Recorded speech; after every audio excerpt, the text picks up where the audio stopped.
Hi అండి. Welcome to our channel. నేను ఇప్పుడు చదివి వినిపించబోయే కథ 'దూరపు కొండలు'. రచన పెదపూడి రాజలక్ష్మీదేవి గారు. ఇప్పుడైతే కథలోనికి వెళ్దామా? కథలోనికి వెళ్ళే ముందు స్మాల్ రిక్వెస్ట్ ఫ్రెండ్స్. మొదటిసారిగా నా వీడియోని చూస్తున్నవారు ప్లీజ్ సబ్స్క్రైబ్ చేసుకొని చూడండి. అలాగే మీ ఫ్రెండ్స్కి కూడా షేర్ చేయండి. ఇప్పుడైతే కథలోనికి వెళ్దామా? ఏమేవ్, అబ్బాయి దగ్గర నుంచి ఉత్తరం వచ్చిందేవ్ అన్నాడు దశరథ రామయ్య ఎయిర్మెయిల్ కవర్ చింపబోతూ.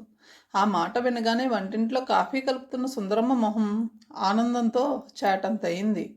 తడి చేతుల్ని చీర చెంగుతో తుడుచుకుంటూ గబగబా ముందు గదిలోకి వచ్చి, అలాగటండి, ఏం రాశాడు మన సీను అంది. చదువుతాను విను అంటూ ఉత్తరం విప్పి గట్టిగా పైకి చదవసాగాడు దశరథరామయ్య. న్యూయార్క్ 2585. పూజ్యులైన నాన్నగారికి మీ కుమారుడు శ్రీనివాసరావు నమస్కరించి రాయినది. ఇక్కడ నేను మీ కోడలు పిల్లలు కులాసాగా ఉన్నాము. ఈ మారు మీరు మా దగ్గరికి రావడానికి అవసరమైన అరేంజ్మెంట్లు చేస్తున్నాను. కుదరదంటే ఒప్పుకోను. తప్పక రావాలి. మీ రాక కోసం మేమంతా ఎదురు చూస్తున్నాము. వీసా విషయం నా స్నేహితుడు శ్రీధర్ చూస్తాడు. ఢిల్లీ వచ్చి అతనే మిమ్మల్ని ప్లేన్ ఎక్కిస్తాడు. టికెట్లు కూడా అతనే కొంటాడు. అందుకు అవసరమైన డబ్బు అతనికి నేను పంపాను. రాజేష్ సుధా మీరు వస్తారని సంబరపడుతున్నారు. వచ్చేటప్పుడు నా కోసం గోంగూర పచ్చడి ఆవకాయ తేవడం మరిచిపోవద్దని అమ్మతో చెప్పండి. అమ్మకి నా నమస్కారములు. మీ రాక కోసం ఎదురు చూస్తున్నాము. ఇట్లు మీ కుమారుడు శ్రీనివాసరావు. ఈసారి మనం రాలేమనడానికి కూడా వీలు లేకుండా పకడ్బందీగా చేశాడు ప్రయత్నాలన్నీ. ఉత్తరం మడత పెట్టి టేబుల్ మీద పెడుతూ అన్నాడు దశరథ రామయ్య. విమాన ప్రయాణం అంటే మాకు భయం అంటే వినడు కదా అంది సుందరమ్మ వంటింట్లోకి తిరిగి పెడుతూ.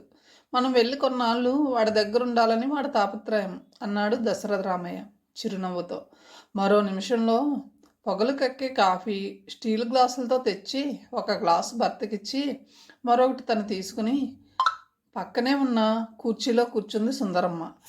ఇంత పెద్ద ప్రయాణం చేయాలంటే నాకు భయమేస్తుందండి. ఏం చేస్తాం, తప్పదు. తీరా వాడు అన్ని ఏర్పాట్లు చేశాక రామంటే బాధపడతాడు అంటూ నిట్టూర్చాడు దశరథ రామయ్య. ఇద్దరూ కాఫీ తాగాక ఖాళీ గ్లాసులు పట్టుకుని లోపలికి వెళ్ళింది సుందరమ్మ.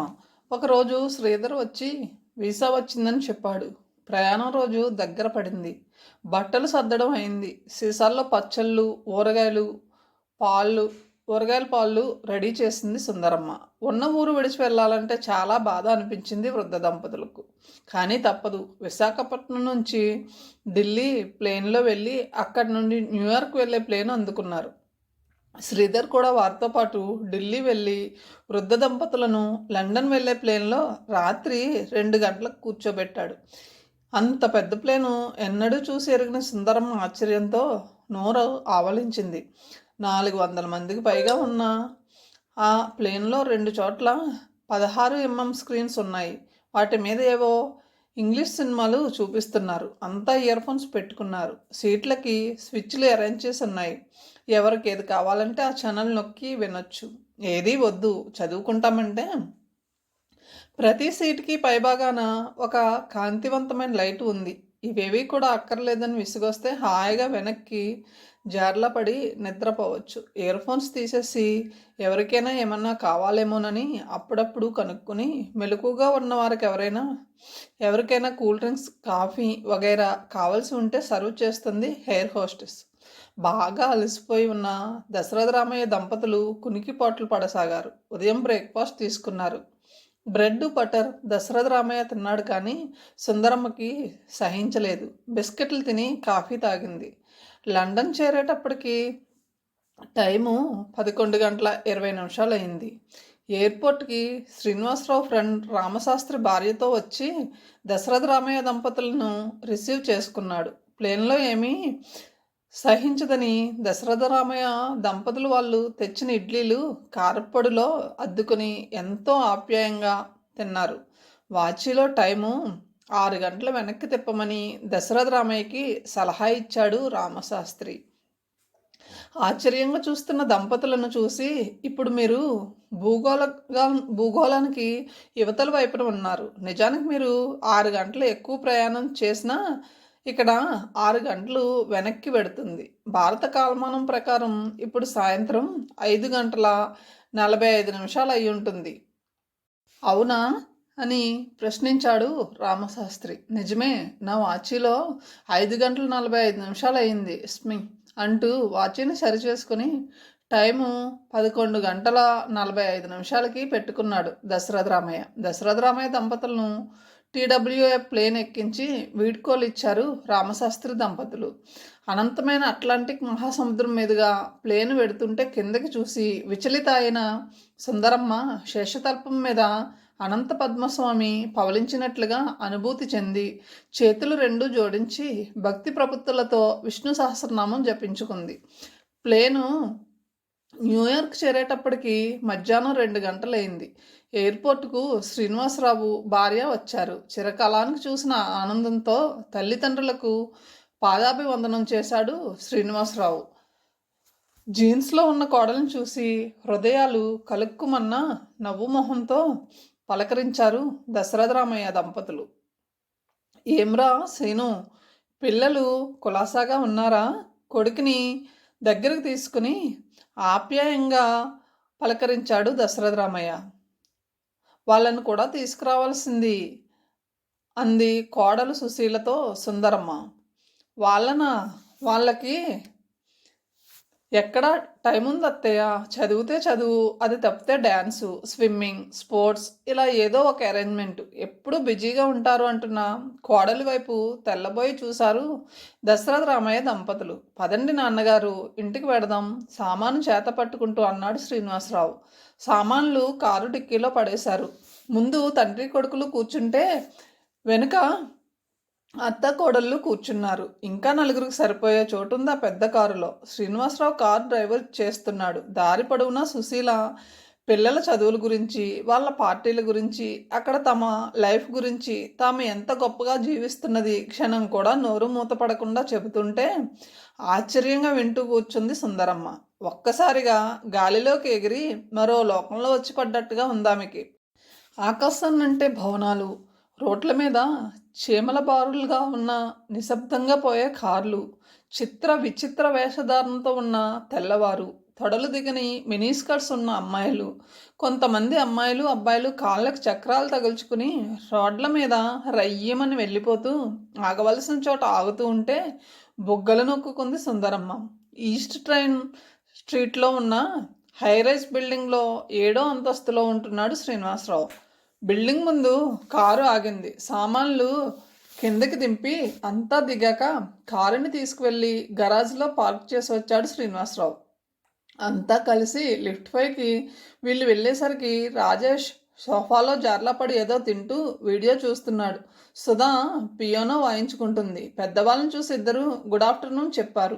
అంతా సోఫాలో కూర్చున్నారు. సుధా ఎంత ఎదిగిపోయింది, ఆశ్చర్యంగా అంది సుందరమ్మ. పెద్ద పెద్ద కళ్ళతో తెల్లగా నాజుగ్గా ఎదిగిపోయిన మనవరాలను చూస్తూ పియానో ముందు నుంచి లేచి సుధా మా అమ్మ దగ్గరకు వచ్చింది. మీరు దాన్ని చూసి 6 ఏళ్ళు అవుతుంది కదా అత్తయ్య అంది సుశీల. 6 ఏళ్ల క్రితం ఒకసారి శ్రీనివాసరావు కుటుంబంతో ఇండియా వెళ్ళి వచ్చాడు. సుధా అందమంతా గౌనుతో పాడైనట్లు అనిపించింది సుందరమ్మకి. కానీ ఆ మాట పైకి అనలేదు. గ్రాండ్మా గునుస్తూ అంది సుధా. ఏమ్మా మనవరాల్ని దగ్గరికి తీసుకుంటూ అంది సుందరమ్మ. మీరు ఇక్కడే ఉండిపోండి. అలాగేనమ్మా అంది సుందరమ్మ నవ్వుతూ. ఏమిట్రా రాజేష్ తింటున్నావు అంది మనవడి వైపు చూసి. బర్గర్ తింటున్నాను గ్రాండ్మా. అంటే ఏమిట్రా అది కుతూహలంగా ప్రశ్నించింది సుందరమ్మ. అది అంటూ నసుకుతున్నాడు శ్రీనివాసరావు. హాంబర్గర్ ఇక్కడ చాలా పాపులర్ గ్రాండ్మా ఒకసారి రుచి చూస్తే మరి వదిలిపెట్టవు. మధ్య పాప్ పెట్టి అటు ఇటు శాండ్విచ్ చేస్తారు అని సుధ చెబుతుంటే దశరథరామయ్యకి నోట మాట రాలేదు. పాప అంటే ఏమిట్రా అమాయకంగా అడుగుతున్న తల్లిని చూసి అదా ఇక్కడ తయారు చేసే వంటకంలే అంటూ సర్ది చెప్పాడు శ్రీనివాసరావు. అది కొనవద్దని ఎన్నిసార్లు చెప్పాలి రాజేష్ నీకు కోపంగా అంది Sushila. Sorry mummy, this is so delicious, I like this so much, that's all అంటూ తన గదిలోకి వెళ్ళిపోయాడు రాజేష్. రాజేష్ కూడా బాగా పొడిగెదిగిపోయాడు అంది సుందరమ్మ. బుద్ధే ఎదగలేదు అంది సుశీల విసుగ్గా.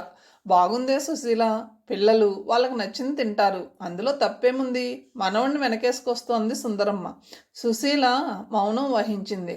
సుందరమ్మ పక్కన కూర్చున్న సుధా వాచి చూసుకుని ఓ గాడ్ అంటూ హఠాత్తుగా లేచి నిలబడి, ఎక్స్క్యూజ్ మీ గ్రాండ్మా, నాకు ఒక అపాయింట్మెంట్ ఉంది, వెళ్ళాలి అంటూ సుందరమ్మ నుదుటి మీద ముద్దు పెట్టుకుని హడావుడిగా ఐ హీల్స్ వేసుకుని చకచకా వీధిలోకి వెళ్ళిపోయింది సుధ. అదేమిట్రా అబ్బాయి, సుధ ఒక్కతే వెళ్ళగలదా, ఆశ్చర్యంగా అంది సుందరమ్మ. అప్పుడే గదిలోంచి బయటకు వస్తున్న రాజేష్ ఆ మాటలు విని గట్టిగా నవ్వేశాడు. వెళ్ళక దాని వెంట బాడీగార్డ్లా ఎవరెడతారు గ్రాండ్మా, ఇక్కడ ఎవరి పనులు వారివి, ఒకరి వ్యక్తిగత విషయాల్లో మరొకరు కలగజేసుకోరు అంటున్న రాజేష్ని చూసి ఒక్క క్షణం తెల్లబోయింది సుందరమ్మ. అయితే ఏమ్రా సీను, ఎంతెంత దూరాలైనా సుధాలా ఒక్కరితే వెళ్ళిపోగలదా అంది కొడుకు వైపు తిరిగి. అంతే అమ్మా, అందరం బిజీగా ఉంటాం, దాని వెంట తోడు వెళ్ళే టైం ఉండదు, అయినా సుధేమన్నా చిన్నపిల్ల కనుకనా దారి తెలియకపోవడానికి అంటూ నవ్వాడు శ్రీనివాసరావు. దారి తెలియక కాదురా, తెలిసి తెలియని వయసులో తప్పుదారి తొక్కుతుందేమోనని. గొంతు దాకా వచ్చిన మాటల్ని పైకి రానియలేదు సుందరమ్మ. గుమ్మంలో అడుగు పెట్టిందో లేదో పెద్దరికం చలాయిస్తుందని కొడుకు కోడలు ఎక్కడనుకుంటారో అని. సుధకి అస్సలు టైం ఉండదు అత్తయ్య, ఒక్క క్షణం ఐడియల్గా ఉండాలన్నా దానికి ఇష్టం ఉండదు. కాళ్ళు చేతులు కడుక్కోండి, కాఫీ కలిపి తెస్తాను అంటూ లేచి వంటింటి వైపు వెళ్ళింది సుశీల. సుందరమ్మ లేచి బాత్రూంలోకి వెళ్ళింది. దశరథరామయ్య మొహం కడుక్కోవడానికి వాష్ బేసిన్ దగ్గరికి వెళ్ళాడు. సుందరమ్మ దశరథరామయ్య న్యూయార్క్ వచ్చి 2 నెలలు కావస్తుంది. ముఖ్యమైన స్థలాలన్నీ శ్రీనివాసరావు కారులో తీసుకువెళ్ళి చూపించాడు. ఎక్కడైనా పార్టీలకు పిలిస్తే కొడుకు కోడలు వెళ్తారు, వృద్ధ దంపతులు ఇంట్లోనే ఉంటారు. వాళ్ళు రమ్మన్నా వీళ్ళకి వెళ్ళబుద్ధి కాదు. ఆ మనుషుల మధ్య ఎమడలేరు. ఆ వంటకాలు, టేబుల్ మీల్స్ అవన్నీ చూస్తుంటే ఆకలి చచ్చిపోతుంది. ఎక్కడికి వెళ్ళరు. ఇండియా నుంచి వచ్చేటప్పుడు తమతో దేవతా విగ్రహాలు తెచ్చుకున్నారు. మడిగా ఇంత వంట వండి పూజ చేసి నైవేద్యం పెట్టి తను భోజనం చేసి మిగతాది బల్ల మీద పెట్టేస్తుంది సుందరమ్మ. పట్టుపంచ కట్టుకుని కాసేపు దేవుడి దగ్గర తనకు వచ్చిన స్తోత్రాలు చదువుకుని అప్పుడు భోజనానికి వస్తాడు దశరథ రామయ్య. ఈ లోపల వచ్చిన వాళ్ళకి తలొకసారి భోజనం వడ్డిస్తుంటుంది సుశీల. ఓపిక ఉంటే సుందరమే వడ్డిస్తుంది. విశాఖపట్నంలో అయితే తమ వయసు వాళ్ళంతా చేరి పురాణ కాలక్షేపం చేసేవారు. ఇక్కడ మధ్యాహ్నం పూట నిద్రపోవడం అలవాటైంది సుందరమ్మకి. పనులన్నీ త్వరగా అయిపోయే సాధనాలు ఉన్నాయి ఇక్కడ. బట్టలు తుగడం, పిండి రుబ్బడం, ఇల్లు తుడవడం లాంటి కష్టమైన పనులు కూడా నిమిషాల మీద అయిపోతాయి. ఆ రోజు సుధకి అన్నం వడ్డిస్తున్న సుందరమ్మ మనవరాలు ఎప్పట్లా లేదని గ్రహించింది. ఏమ్మా సుధా, అలా ఉన్నావు, ఒంట్లో బాగాలేదా అంటూ ప్రశ్నించింది. అన్నం సహించట్లేదు గ్రాండ్మా, సారీ అంటూ కంచం ముందు నుంచి లేచి వెళ్ళి వాష్ బేసిన్లో బళ్ళును వాంతి చేసుకుంది సుధా. కంగారుగా వచ్చి మనవరాలి వీపు మీద రాయసాగింది సుందరమ్మ. పైత్యం చేసినట్లుందమ్మా, అన్నం కూడా సహించడం లేదు. వాంతి చేసుకున్నాక నోరు పుక్కలించి కాసేపు పడుకుంటానంటూ తన గదిలోకి వెళ్ళిపోయింది సుధా. దీర్ఘంగా నిట్టూర్చింది సుందరమ్మ. ఏమిటో ఈ పెంపకాలు అనుకుంది కూతురు వాంతి చేసుకోవడం విని కూడా రాని కోడలను తలుచుకుంటూ. పిల్లల మనసులో ఏమనుకుంటున్నారో తెలుసుకోవడానికి ప్రయత్నించరు తల్లిదండ్రులు. చిన్నప్పటి నుంచి వేరే గదుల్లో పడుకోబెట్టేస్తారు. తల్లిదండ్రుల ప్రేమ లాలన అవసరమయ్యే లేత వయసులోనే ఒంటరి రాత్రులు గడపవలసిన దుర్భర పరిస్థితి ఈ ఆధునిక యుగంలో పిల్లలది అనుకుని భారంగా నిట్టూర్చింది సుందరమ్మ. ఆ సాయంత్రం కొడుకు ఆఫీస్ నుంచి వచ్చాక నెమ్మదిగా కదిపింది. ఒరే సీను, నువ్వేమో అనుకోకపోతే ఒక మాట చెప్తారా? ఉప్మా తినడం ముగించిన శ్రీనివాసరావు కాఫీ సిప్ చేస్తూ ఏమిటమ్మా అన్నాడు. మన సొద గురించేరా, పిల్ల అదోలా ఉంది, ఇవాళ అన్నం కూడా సరిగ్గా తింది కాదు. దానికేమిటమ్మా, హోంవర్క్ చేయలేదని స్కూల్లో చివాట్లు వేస్తుంటారు, దాంతో సుధా ఫ్రెండ్స్ క్యాంటీన్కి వెళ్ళి పార్టీ చేసుకుని ఉంటారు అని తన జోక్కి తనే పెళ్ళున నవ్వాడు శ్రీనివాసరావు. నీకు అన్నీ నవ్వుతాలే. ఒరే సీను, ఎదుగుతున్న ఆడపిల్లని కాస్త జాగ్రత్తగా చూసుకోవాలిరా. ఆ తర్వాత ఎటు నుంచి ఎటు వచ్చినా బాధపడేది మనమే. అలా చివాట్లు పెట్టండి అత్తయ్య. ఈ మనిషికి నేను చెప్తే అస్సలు తలకెక్కదు. పిల్లలేం చేసినా పట్టించుకోరు. ఏమన్నా అంటే వెస్ట్రన్ కల్చర్ అంటారు. పార్టీలు, పిక్నిక్లు, సినిమాలు అర్ధరాత్రి దాటితే కానీ ఇంటి మొహం చూడరు. కాస్త మందలించండి అంటే వినరు. కన్న తల్లి బాధ ఆయనకేం తెలుస్తుంది? గద్గద కంఠంతో అంది సుశీల. మరే అక్కడికి నువ్వే కన్న తల్లివి, నేను తండ్రిని కాను వెటకారంగా అన్నాడు శ్రీనివాసరావు. మేము వచ్చినప్పటి నుంచి చూస్తున్నాను. పిల్లలు రోజు రాత్రి లేటుగా రావడమే. ఏమిటంటే డ్యాన్స్లు, పార్టీలు. ఈ పిల్లల వరుస నాకేం నచ్చటం లేదురా అబ్బాయి అన్నాడు అక్కడే కూర్చుని పేపర్ చూస్తున్న దశరథ రామయ్య. మీకు నేను విషయం చెప్పాలి అంది సుశీల. మన పొరుగింటి జాన్, మేరీ నిన్న స్టాచ్యూ ఆఫ్ లిబర్టీ చూడ్డానికి వెళ్ళారుట. అందులో కొత్త ఏముంది?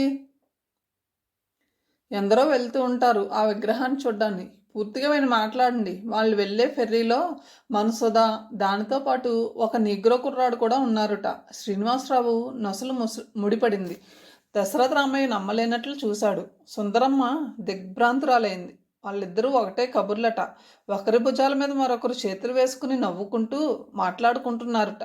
పరిసరాలు కూడా మర్చిపోయి న్యూయార్క్ మహానగరం గొడ్డుపోయినట్లు మీ సుధకి ఆ నిగ్రో కుర్రాడే నచ్చాడా అని మేరీ అంటుంటే సిగ్గుతో చచ్చిపోయానంటే నమ్మండి అని సుశీల చెబుతూ ఉంటే శ్రీనివాసరావు మొహంలో రంగులు మారాయి. సుధా, సుధా కోపంగా అరిచాడు. జాగ్రత్తగా చెప్పరా ఈను, దానికి అసలే ఒంట్లో బాగాలేదు అన్నాడు దశరథరామయ్య. ఏం డాడీ పిలిచారా అంటూ వచ్చింది సుధా గదిలోంచి. వాంతి అవడంతో కాబోలు మొహమంతా పీక్కిపోయి లంకనాలు చేసిన దానిలా ఉంది. ఏమ్మా, నువ్వు నిగ్రో కుర్రాడితో ఫ్రెండ్షిప్ చేస్తున్న విషయం నిజమేనా? నార్మల్గా ఉండడానికి ప్రయత్నిస్తూ అడిగాడు. కొంచెం సేపు తటపటాయించి చివరికి నిజమే డాడీ అని ఒప్పేసుకుంది సుధా. ఎందుకు ఇలాంటి పాపిష్టి పని చేశావే అంది సుశీల కోపంగా. ఎందుకు ఇలా చేశావు సుధా? నేను పడ్డ కష్టాలు నా పిల్లలు పడకూడదనే ఇండియా నుంచి ఇంత దూరం వచ్చాను. మీకు బంగారు భవిష్యత్తుకు బాట వేద్దామనుకున్నాను. నోట్లో మాట నోట్లో ఉండగానే మీకు కావలసినవన్నీ అమరుస్తున్నాను. నీకేం తక్కువ చేశానని ఇలాంటి పని చేశావు? ఈ చదువయ్యాక మంచి ఇండియన్ కుర్రాన్ని చూసి మ్యారేజ్ సెటిల్ చేద్దామనుకుంటుంటే ఎవరు దొరకనట్లు నిగ్రోతో ఫ్రెండ్షిప్ చేస్తావా? అతని ప్రమేయం లేకుండానే శ్రీనివాసరావు కంఠం కఠినంగా మారిపోయింది. డాడీ, నేను జార్జిని ప్రేమిస్తున్నాను. చేసుకుంటే అతన్నే మ్యారేజ్ చేసుకుంటాను. మన హిందూ మతం అన్నా మన కల్చర్ అన్నా అతడికి ఎంతో ఇష్టం. నిర్భీతిగా మాట్లాడుతున్న సుధని చూసి నిశ్చేష్టురాలైపోయారు అంతా. నేను అంటూనే వచ్చాను, ఆడపిల్లలకు అంత స్వేచ్ఛ ఇవ్వకూడదండి అని. పరాయి దేశం వచ్చినా మన హద్దుల్లో మనం ఉండాలని. అంటే నా మాట విన్నారా? ఇప్పుడు చూడండి ఏమంటుందో అంటూ ఓ విసురు విసిరింది సుశీల. సుందరమ్మ మాటలు మర్చిపోయిన దానిలా కూర్చుండిపోయింది. తల్లి సుధా, నీకు ఇప్పుడు వయసు ఎంత? మనవరాలను ప్రశ్నించాడు దశరథ రామయ్య. మొన్నీ మధ్య 15 వెళ్ళింది మామయ్య గారు కన్నీళ్లు తుడుచుకుంటూ అంది సుశీల. 16 ఏళ్ళ ఆడపిల్లకి రావాల్సిన ఆలోచనలు కావమ్మా సుధా ఇవి. పాశ్చాత్య నాగరికత వల్ల మీలో వస్తున్న మార్పులు కానీ నీకు ఆ అబ్బాయికి మధ్య ఉన్న అనుబంధం, అన్న మీద చెల్లెలికి ఉండే అభిమానం, లేత వయసులో ఒకరి మీద ఒకరికి ఏర్పడ్డ స్నేహానికి ప్రేమ అని పేరు పెట్టి తుచ్చకామంతో కలుషితం చేయకూడదు తల్లి అనునయంగా అన్నాడు దశరథ రామయ్య. దెబ్బతిన్నట్లుగా చూసింది సుధా. కాదు గ్రాండ్ ఫ్రా, మాదే అన్నా చెల్లెల అనుబంధం కాదు. మేమిద్దరం పెళ్లి చేసుకుందాం అనుకుంటున్నాం. ఎంత ధైర్యమే నీకు? గొంతు చించుకుని అరిచింది సుశీల. ఆ అబ్బాయి ఏం చేస్తున్నాడు ప్రశ్నించాడు దశరథ రామయ్య. నాకు 1 సంవత్సరం సీనియర్. ఇప్పుడు పెళ్లి చేసుకుంటే ఎలా బ్రతకాలనుకుంటున్నారు?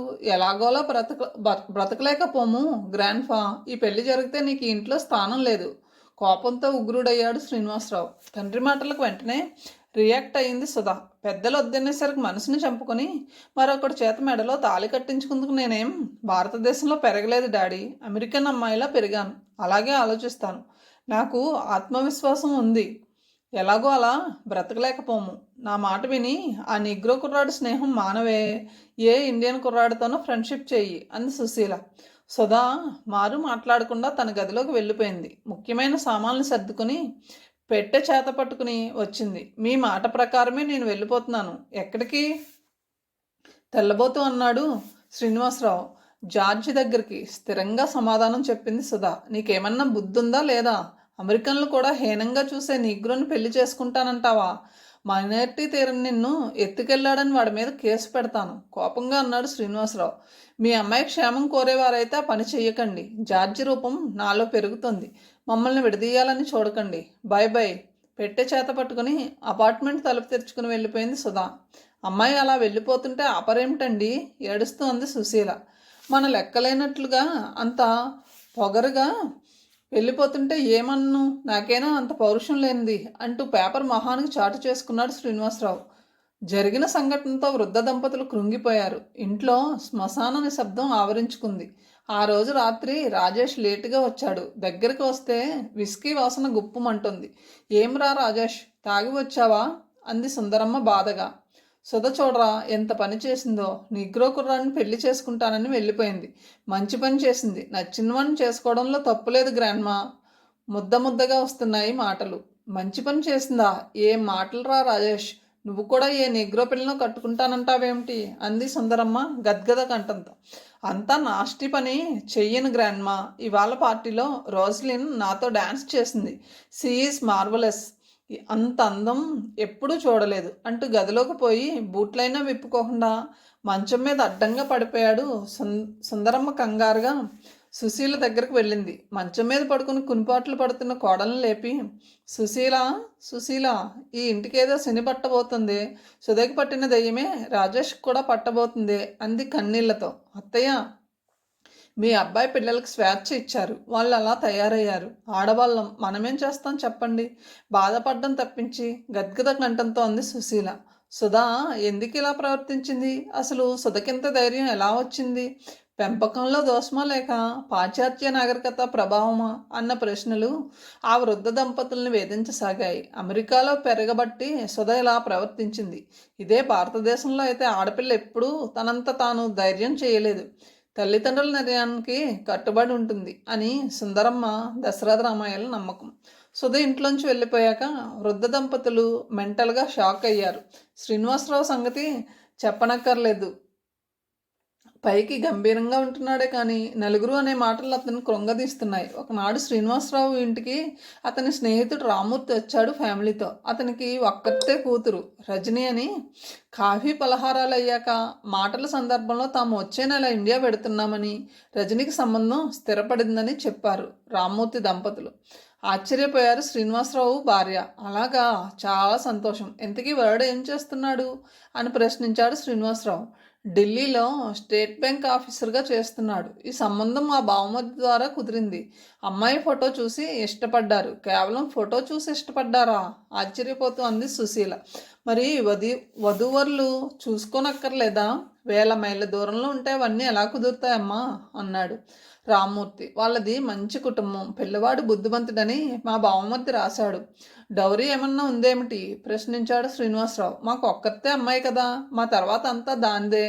ప్రస్తుతానికి లోపాయకారిగా 5 లక్షలు అల్లుడికి ఇస్తున్నాను. 5 లక్షలు కట్నమా? ఆశ్చర్యంగా అన్నాడు శ్రీనివాసరావు. కట్నం కాదు, బహుమతి నవ్వుతూ సరిదిద్దాడు రామ్మూర్తి. పెద్దవాళ్ళు మాట్లాడుకుంటున్నంతసేపు వాళ్ళ అమ్మాయి రజని మౌనంగా టీవీ చూస్తూ కూర్చుంది. వెళ్లే ముందు మీరేం అనుకోనంటే నాదో మాట శ్రీనివాసరావు గారు, మీరు చాలా పొరపాటు చేశారండి. అమ్మాయిని అలా వదిలేయకుండా ఉండవలసింది. నయానో భయానో సుధకి నచ్చజెప్పి నిగ్రో కుర్రాడితో లింక్ తెగ్గొట్టి మన వాళ్ళ పిల్లాడిని ఎవరైనా చూసి 3 ముళ్ళు వేసేయవలసింది. ఇద్దరికి ఇంకా చదువులైనా పూర్తవలేదు. జాతికాని వాడితో సుధా ఏం బాధలు పడుతుందో ఏమో. పిల్లలు ఎగరేసిన గాలిపటాలంటూ వారు. వాళ్ళకి కొంచెం స్వేచ్ఛ ఇచ్చినా మన మాట జవదాటకుండా చూసుకోవాలి. గాలిపటాలను ఎగరేసేటప్పుడు చెట్ల కొమ్మల్లో చిక్కుపడకుండా, ముళ్ళ కంపల్లో ఇరుక్కోకుండా ఎంత జాగ్రత్తగా చూసుకుంటామో అని రామ్మూర్తి అంటుంటే దుఃఖం ఆపుకోలేని సుశీల చటుక్కున లేచి లోపలికి వెళ్ళిపోయింది. మీకు బాధ కలిగించినట్లున్నాను, క్షమించండి అన్నాడు రామ్మూర్తి. మీరు చెప్పింది కరెక్టే రామ్మూర్తి గారు. సుధాలా వెళ్ళిపోతుంటే ఆపాలని కూడా తోచలేదు మాకు. నా మాట కాదంటేనే కాదు ఉందనే కోపంతో ఊరుకున్నానే కానీ దాన్ని బలప్రయోగం చేసి ఆపాలని కూడా నాకు తోచలేదు. పశ్చాత్తాపడుతున్నట్లుగా అన్నాడు శ్రీనివాసరావు. 10 నిమిషాల తర్వాత మొహం కడుక్కొని వచ్చింది సుశీల. బాగా ఏడ్చినట్లు ఎర్రగా ఉన్నాయి ఆమె కళ్ళు. మిమ్మల్ని బాధ పెట్టాం, వెరీ వెరీ సారీ అని క్షమాపణలు చెప్పుకొని కాసేపు కూర్చొని వెళ్ళిపోయారు రామ్మూర్తి కుటుంబం. పూర్వం ఎంత చలాగ్గా ఉండేది రజని. ఇది వరకు వచ్చినప్పుడు ఆంటీ ఆంటీ అంటూ ఎంత ఉత్సాహంగా కబుర్లు చెప్పింది. ఈవేళ వచ్చినప్పటి నుంచి మోగనం పట్టిందల్లా కూర్చుంది అంది సుశీల.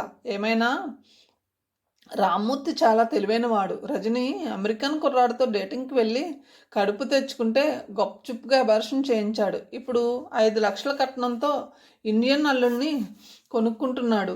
కట్నం మీద ఆస్తో పిల్లల్ని చూడనైనా చూడకుండా పెళ్ళికి ఒప్పుకుంటున్నాడు అతగాడు వెటకారంగా అన్నాడు శ్రీనివాసరావు. అంతా మనలాగే ఉంటారా? హక్కసగా అంది సుశీల. ఇంత డబ్బు సంపాదించారు ఎందుకు? ఏం చేసుకోవాలని? సుధాల నిగ్రో కుర్రాడితో పోయింది. మరోవైపు రాజేష్ అమెరికన్ పిల్లతో స్నేహం చేస్తున్నాడు. పరాయి దేశం వచ్చి మన సంస్కృతిని మరిచిపోతే ఇదిగో ఇలాంటి ఉత్పాతాలే సంభవిస్తాయి. సరైన మార్గం లేకపోయాక ఎంత గొప్ప స్థితికి వస్తే ఏమిటి, ఎంత డబ్బు సంపాదిస్తేనేమిటి? భార్య మాటలు చెవుల్లో గింగురమంటుంటే ఆ రాత్రి శ్రీనివాసరావుకి నిద్రమాత్రలు మామూలు కన్నా ఎక్కువ మోతాదు అవసరమయ్యాయి.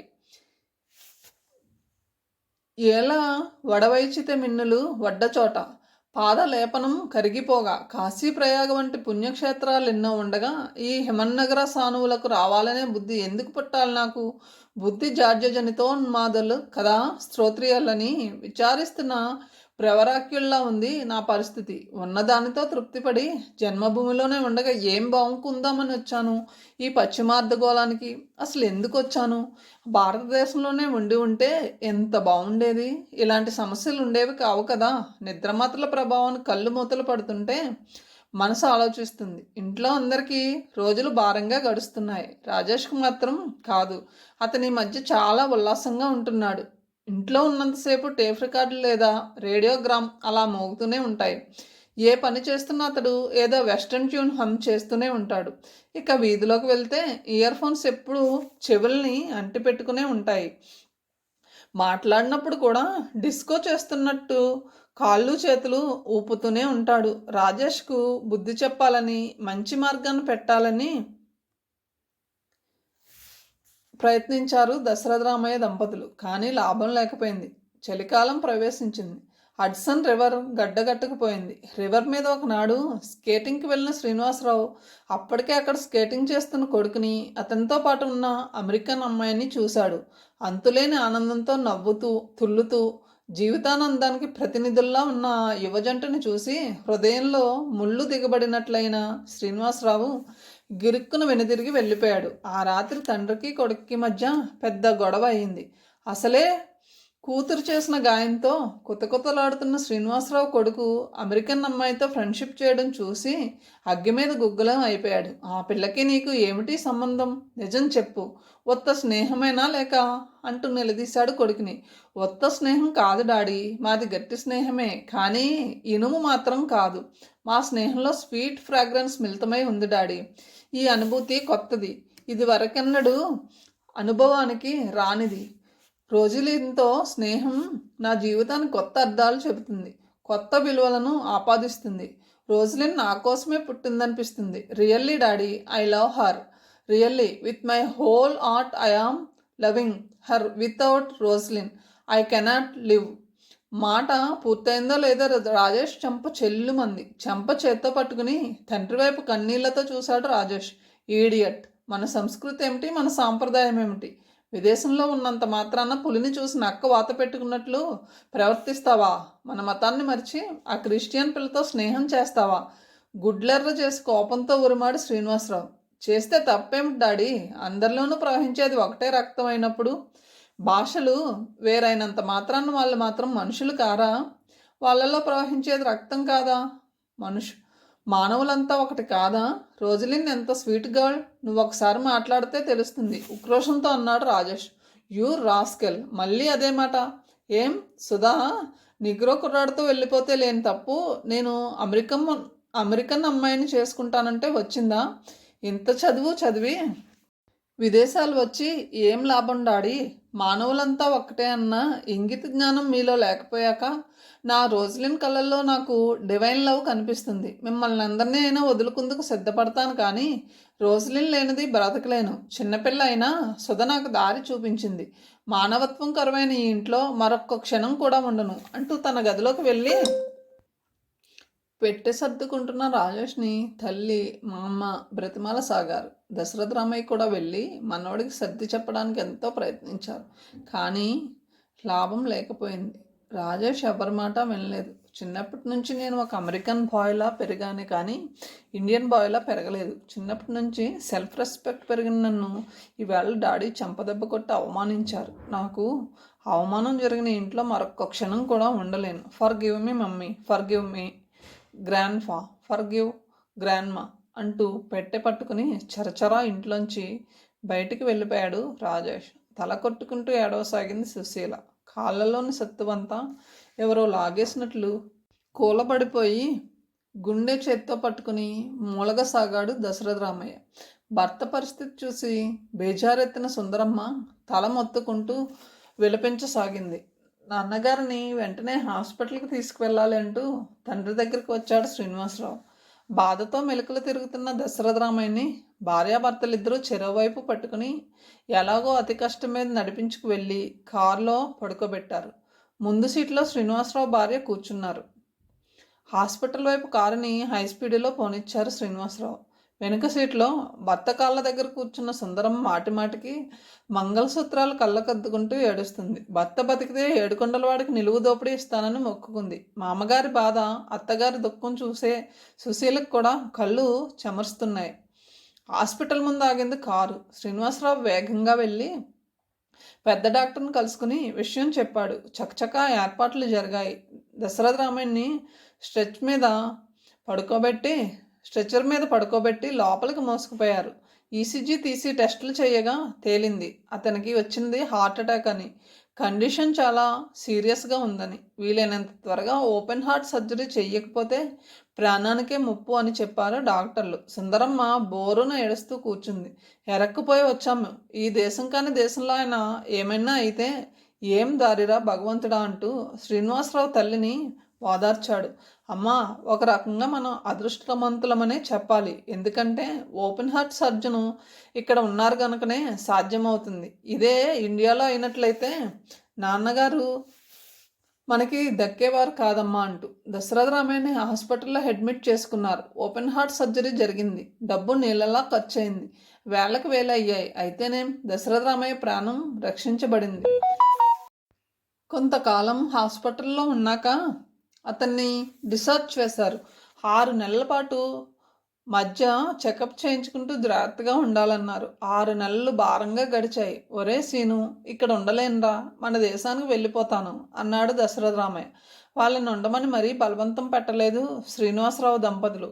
దశరథ రామయ్య దంపతులు భారతదేశం తిరిగి వెళ్ళడానికి ఏర్పాట్లు జరిగాయి. ఆ రోజే వారి ప్రయాణం. సామాన్లు సర్దడం పూర్తయింది. అంతకు ముందు రోజు రాత్రల్లా నిద్రలేనట్లు ఏడ్చినట్లు ఎర్రగా ఉబ్బి ఉన్నాయి శ్రీనివాసరావు దంపతుల కళ్ళు. ఏమ్రా శ్రీను, మేము వెళ్ళిపోతున్నామని బెంగ పెట్టుకున్నారా? ఎందుకర్రా, ఈ దేశం కాని దేశంలో సంపాదించుకున్నది చాలు కానీ మన దేశం వచ్చేయండ్రా. జన్మభూమిని మించినది ఈ ప్రపంచంలో లేదురా. పొలం మీద వచ్చే గింజలు తిండికి సరిపోతాయి. ఉండడానికి ఇల్లుంది, ప్రశాంతంగా బతకవచ్చు అంది సుందరమ్మ గద్గద కంఠంతో. శ్రీనివాసరావు నిట్టూర్చాడు. అమ్మా, నువ్వు పెట్టే తర్వాణి అన్నంలో ఆవకాయ నంజుకు తింటూ ఏ చీకు చింత లేకుండా ఉండే ఆ చిన్ననాటి రోజులు మళ్ళీ వస్తే ఎంత బాగుండును అనిపిస్తుందమ్మా. కానీ రావు. గతం ఎప్పుడు గతమే. అదొక అందమైన కలలా మిగిలిపోతుంది. భవిష్యత్ అంతా భయంగాను అంధకారంగాను కనిపిస్తోంది. మెటీరియల్గా ఏదో బాగుపడిపోవాలనే తాపత్రయంతో ఇక్కడికి వచ్చి 2 చేతులు డబ్బు సంపాదించాను, కానీ మనశ్శాంతి మాత్రం దూరమైపోయింది. ఎక్కడైతే ధనం పుష్కలంగా ఉంటుందో అక్కడ భగవంతుడు ఉండలేడనే సూక్తి ఎంత సత్యం నాన్నగారు. ఒరే, నేను అడిగిన దానికి సమాధానం చెప్పకుండా తప్పించుకుంటున్నావు అంది సుందరమ్మ. అలాగేనమ్మా, కొంతకాలం పోయాక వస్తాం అన్నాడు శ్రీనివాసరావు. ఒరే సీను, ఒక మాట చెప్తాను, శ్రద్ధగా విను. మా తరం ఎలాగో అయిపోయింది. మీ తరం వాళ్ళైనా మరే కాలంతో పాటు మారక తప్పదురా, మారే కాలంతో పాటు మారక తప్పదురా. మనసుని సమాధానపరుచుకుని సుధని రాజేష్ని దగ్గరికి తీసుకోరా. నువ్వు పెద్దవాడి అయ్యాక నీకు చెప్పవలసిన వాడిని కాను. పంతాలకి పట్టింపులకు పోయి ఉన్న ఇరుపిల్లల్ని దూరం చేసుకోకు అంటూ కొడుక్కి హితబోధ చేశాడు దశరథ రామయ్య. బావురు మంది సుశీల. ప్లేను బయలుదేరే టైం అయింది. చివరిసారిగా వీడ్కోలు తీసుకుని ప్లేన్ వైపు నడిచి వెడుతున్న తల్లిదండ్రులను చూస్తూ, నన్ను క్షమించండి. కొత్త జీవితంతో రాజీ పడలేని సుధా నిద్రమాతలు మింగి జీవితాన్ని అంతం చేసుకుంది. మాటల్లో ఉన్నంత ధైర్యం మనసులో లేక హార్ట్ ఆపరేషన్ అయ్యి అసలే బలహీనంగా ఉన్న మీకు అమ్మకు ఈ దుర్వార్త చెప్పి మరింత బాధకి గురి చేయలేక ఈ చేదు నిజాన్ని నా గుండెల్లోనే సమాధి చేశాను. క్షమించండి నాన్నగారు, నన్ను క్షమించండి అంటూ కన్నీళ్లతో కొనుక్కున్నాడు శ్రీనివాసరావు. కథ సమాప్తమండి. తిరిగి మరొక మంచి కథతో కలుద్దాం. అంతవరకు సెలవు. Thank you.